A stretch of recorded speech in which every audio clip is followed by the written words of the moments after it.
राजेश बेटा, कब तक ऐसे घर से बाहर रहोगे?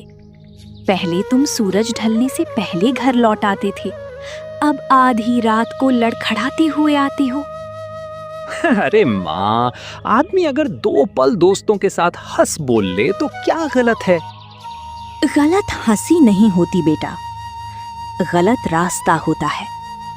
और मुझे डर है कि तुम उसी रास्ते पर बढ़ते जा रहे हो। माँ सही कह रही हैं, घर का राशन खत्म हो रहा है, खेत सूख रहे हैं, लेकिन आपको इन बातों से ज्यादा अपने दोस्तों की महफिल प्यारी लगती है। बस करो तुम दोनों, हर वक्त ताने सुनकर आदमी घर से दूर भागने लगता है। गांव में कालिया नाम का एक आदमी था। ऊपर से हंसमुख दिखता था, लेकिन गांव के लोग जानते थे कि वो छोटे मोटे गलत काम करता रहता था। वही धीरे धीरे राजेश को अपने साथ जोड़ रहा था।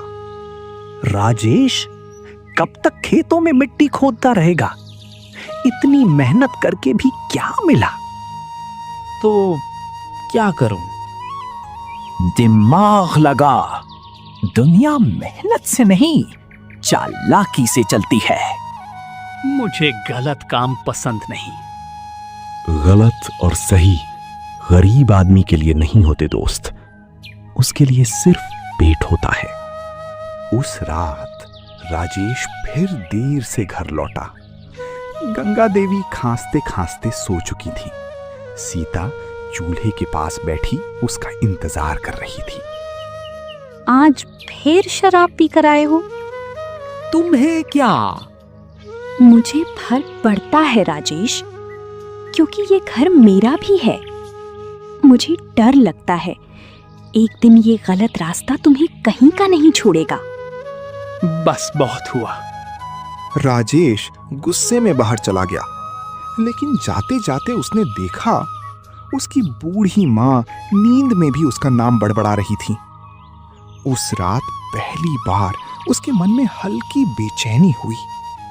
अगले दिन गांव के मंदिर के पास एक साधु बाबा आए। लंबी सफेद दाढ़ी, शांत चेहरा और आंखों में अजीब सा सुकून। गांव वाले उनके दर्शन करने आने लगे। गंगा देवी भी धीरे धीरे वहां पहुंची। माता, आपके मन में बहुत चिंता है। बाबा, मेरा बेटा बुरा नहीं है, बस गलत रास्ते पर चला गया है। मैं चाहती हूँ वो फिर से पहले जैसा बन जाए। जिस इंसान के भीतर अच्छाई जिंदा हो, उसे सही रास्ते पर लौटने से कोई नहीं रोक सकता। उसी शाम कालिया राजेश को अपने साथ शहर ले गया। बस एक छोटा सा काम करना है। एक व्यापारी का सामान इधर से उधर पहुंचाना है। अच्छे पैसे मिलेंगे। सामान में क्या है?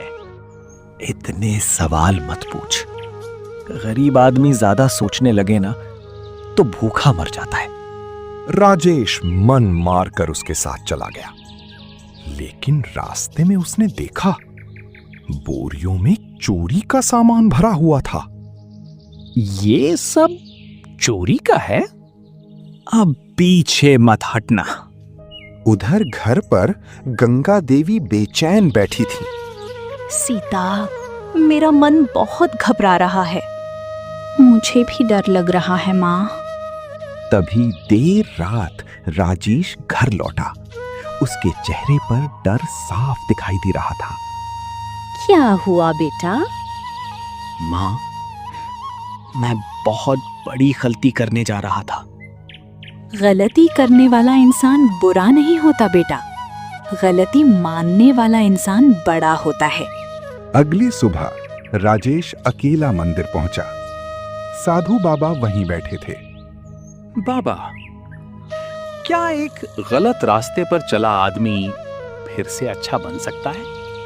अगर नदी अपना रास्ता बदल सकती है तो इंसान क्यों नहीं? लेकिन मैंने माँ और सीता को बहुत दुख दिया है।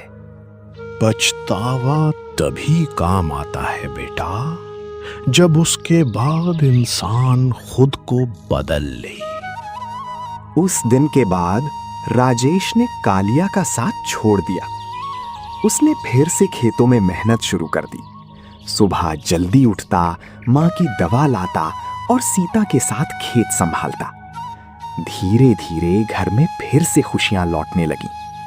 आज बहुत दिनों बाद घर पहले जैसा लग रहा है। घर दीवारों से नहीं, अपने लोगों की मुस्कान से बनता है। गांव के सबसे किनारे पर, जहां मिट्टी धीरे धीरे बंजर होने लगती थी और खेतों की हरियाली खत्म होकर सूखी धरती दिखाई देने लगती थी, वहीं एक टूटी हुई मिट्टी की झोपड़ी खड़ी थी। उस झोपड़ी में शंकर अपनी पत्नी कमला और अपनी 11 साल की बेटी गौरी के साथ रहता था। गरीबी उस घर की पुरानी सच्चाई थी। बरसों से खेत सूखे पड़ रहे थे। गांव के बड़े किसान धीरे धीरे अमीर होते जा रहे थे, लेकिन छोटे किसानों की जिंदगी हर साल और कठिन होती जा रही थी। शंकर के पास बस आधा बीघा जमीन थी। वही उसकी उम्मीद थी, वही उसकी मजबूरी। शंकर, आज फिर रात भर ठीक से नींद नहीं आई ना? जब आदमी की आंखों के सामने घर की चिंता घूमती रहे ना कमला, तब नींद भी डरकर दूर भाग जाती है। इतना मत सोचो। भगवान ने चाहा तो सब ठीक होगा। भगवान भी उसी की मदद करता है जो खुद हिम्मत ना छोड़े। मैं हारना नहीं चाहता कमला, बस डरता हूं कि कहीं हमारी गौरी को भी वही जिंदगी ना मिले जो हमने देखी है। बाबा, आज मैं भी आपके साथ खेत चलूंगी। तू खेत में क्या करेगी बेटी? आप कहते हो ना कि जमीन माँ जैसी होती है, तो मैं भी अपनी जमीन को देखना चाहती हूँ। तू सच में बहुत बड़ी हो गई है गौरी। सुबह की हल्की धूप खेतों पर फैल रही थी। शंकर अपनी सूखी जमीन को चुपचाप देख रहा था। मिट्टी में दरारें पड़ चुकी थीं। ऐसा लग रहा था जैसे जमीन भी थक चुकी हो। तभी दूर से एक बूढ़ा साधु धीरे धीरे चलता हुआ वहां आया। बेटा, थोड़ा पानी मिलेगा? जरूर बाबा। गरीब आदमी के घर में ज्यादा कुछ ना हो, लेकिन पानी और सम्मान हमेशा मिलता है। शंकर ने अपनी छोटी मटकी से पानी निकालकर साधु को दिया। तुम खुद परेशान लगते हो, फिर भी चेहरे पर गुस्सा नहीं है।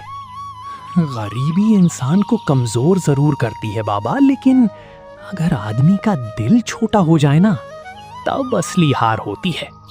बहुत बड़ी बात कही तुमने। साधु कुछ देर तक शंकर की जमीन को देखता रहा।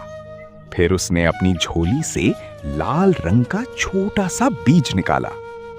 ये साधारण बीज नहीं है, ये लाल चंदन का बीज है। इसे संभाल कर लगाना। अगर तुम्हारा मन साफ रहा और मेहनत सच्ची रही, तो एक दिन यही पेड़ तुम्हारी जिंदगी बदल देगा। लाल चंदन? हाँ, लेकिन याद रखना, पेड़ सिर्फ पानी से नहीं उगते, इंसान की नीयत से भी उगते हैं। इतना कहकर साधु वहां से चला गया। कौन थी ये बाबा? पता नहीं, लेकिन जाते जाते एक अजीब उम्मीद दे गए। बाबा, क्या हम ये बीज अभी लगाएंगे? हाँ बेटी, शायद भगवान ने हमारी सूखी जमीन के लिए यही आखिरी उम्मीद भेजी है। तीनों ने मिलकर खेत के बीचों बीच छोटी सी जगह खोदी। शंकर ने बहुत संभाल कर लाल चंदन का बीज मिट्टी में डाला। हे भगवान, हमने हमेशा मेहनत की है, बस इस बार हमारी मेहनत को सूखने मत देना। मैं रोज इस पेड़ को पानी दूंगी बाबा, और मैं रोज इसके लिए प्रार्थना करूंगी। उसी गांव में एक साहूकार रहता था, धनराज।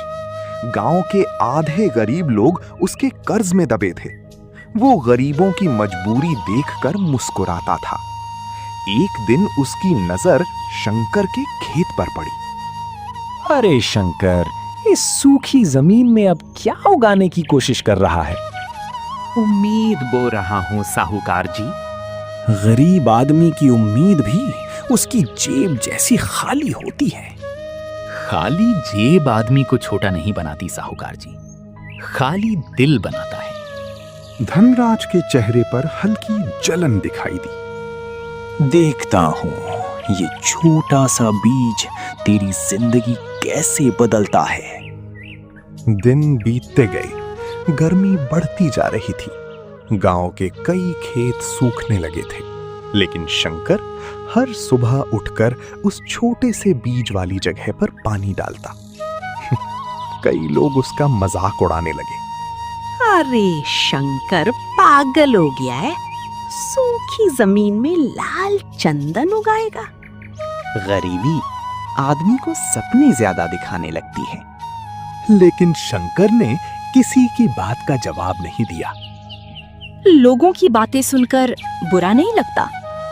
जब आदमी के पास सच और मेहनत हो ना, तब दूसरों की बातें धीरे धीरे छोटी लगने लगती हैं। एक सुबह गौरी दौड़ती हुई घर के अंदर आई। पापा, पापा जल्दी चलो, हमारा बीज उगाया। शंकर और कमला तुरंत खेत की तरफ भागे। मिट्टी के बीच से छोटी सी हरी कोम्पल बाहर निकल आई थी। हे भगवान, सच में उगाया। देखा, मेहनत कभी पूरी तरह सूखती नहीं, बस उसे वक्त चाहिए होता है। अब ये बहुत बड़ा पेड़ बनेगा ना बाबा? हाँ बेटी, और एक दिन यही पेड़ हमारी किस्मत बदलेगा। महीने बीतते गए। छोटा सा पौधा अब धीरे धीरे मजबूत होने लगा था। उसकी लकड़ी में हल्का लालपन दिखने लगा था। गांव के लोग अब शंकर का मजाक कम और हैरानी ज्यादा करने लगे थे। सुनो, शायद सच में ये लाल चंदन का पेड़ है। अगर ये बड़ा हो गया ना, तो शंकर की जिंदगी बदल जाएगी। लेकिन जहां उम्मीद होती है, वहां लालच भी धीरे धीरे जन्म लेने लगता है। धनराज अब रोज चोरी छिपे उस पेड़ को देखने आने लगा। अगर ये सच में लाल चंदन है, तो इसकी कीमत लाखों में होगी। इतना धन मैं किसी गरीब के हाथ नहीं लगने दूंगा। एक रात गांव में तेज आंधी और बारिश शुरू हो गई। बिजली जोर जोर से चमक रही थी। शंकर, मुझे उस पेड़ की चिंता हो रही है। इतनी तेज हवा में कहीं टूट ना जाए। मैं देख कर आता हूं। शंकर बारिश में भीगता हुआ खेत तक पहुंचा। पेड़ तेज हवा में झूल रहा था। डर मत, मैं तुझे कुछ नहीं होने दूंगा। उसने पेड़ को रस्सियों से बांध दिया ताकि वो टूट ना सके। पूरी रात वो बारिश में उसी पेड़ के पास बैठा रहा। सुबह होते होते तूफान शांत हो गया। बाबा, हमारा पेड़ बच गया। हाँ बेटी, क्योंकि ये सिर्फ पेड़ नहीं, हमारी उम्मीद है। धनराज का लालच अब बढ़ चुका था। उसने अपने 2 आदमियों को रात में पेड़ काटने भेजा। अगर किसी ने देख लिया तो? गरीब आदमी की आवाज कौन सुनता है? जल्दी जाओ और पेड़ काट कर ले आओ। रात गहरी थी। दोनों आदमी चुपके चुपके खेत में पहुंचे। जैसे ही उन्होंने कुल्हाड़ी उठाई, अचानक जोर से बिजली चमकी। दोनों डर गए। तभी गौरी की आंख खुल गई। पापा, खेत में कोई है। शंकर तुरंत बाहर भागा। दोनों आदमी डरकर भाग गए। कौन था वहां? मुझे लगता है कोई हमारा पेड़ काटने आया था। अब समझ आया, गरीब आदमी की मेहनत सबसे ज्यादा लालच पैदा करती है। अगले दिन गांव में खबर फैल गई कि धनराज रात में शंकर का पेड़ कटवाना चाहता था। गांव वाले धीरे धीरे उसके खिलाफ बातें करने लगे। इतना लालच भी अच्छा नहीं होता। शंकर ने मेहनत की है, उस पेड़ पर सिर्फ उसी का हक है। धनराज को पहली बार लगा कि गांव वाले अब उससे डर कम रहे हैं। कुछ साल बाद लाल चंदन का पेड़ पूरी तरह बड़ा हो चुका था। उसकी लकड़ी की खुशबू दूर तक फैलती थी। शहर से व्यापारी उस पेड़ को देखने आने लगे। एक व्यापारी ने शंकर को बहुत बड़ी कीमत देने की बात कही। अगर तुम ये पेड़ बेच दो तो तुम्हारी आने वाली कई पीढ़ियां आराम से जी सकती हैं। शंकर, अब हमारे सारे दुख खत्म हो सकते हैं।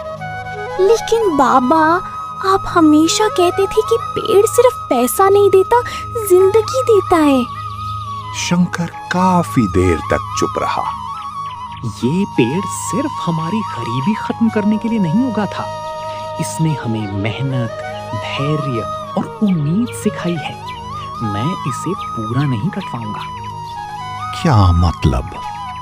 मैं इसकी सिर्फ कुछ लकड़ियां बेचूंगा, बाकी पेड़ जिंदा रहेगा, ताकि आने वाले लोग भी समझ सकें कि उम्मीद को काटना नहीं चाहिए।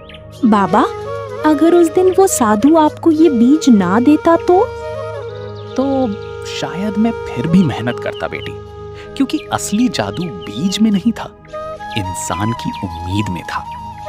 और सच्ची मेहनत एक ना एक दिन जरूर फल देती है। गरीब इंसान की सबसे बड़ी ताकत उसकी मेहनत और उम्मीद होती है। जो इंसान धैर्य के साथ मेहनत करता है, उसकी सूखी जमीन पर भी एक दिन लाल चंदन जरूर उगता है।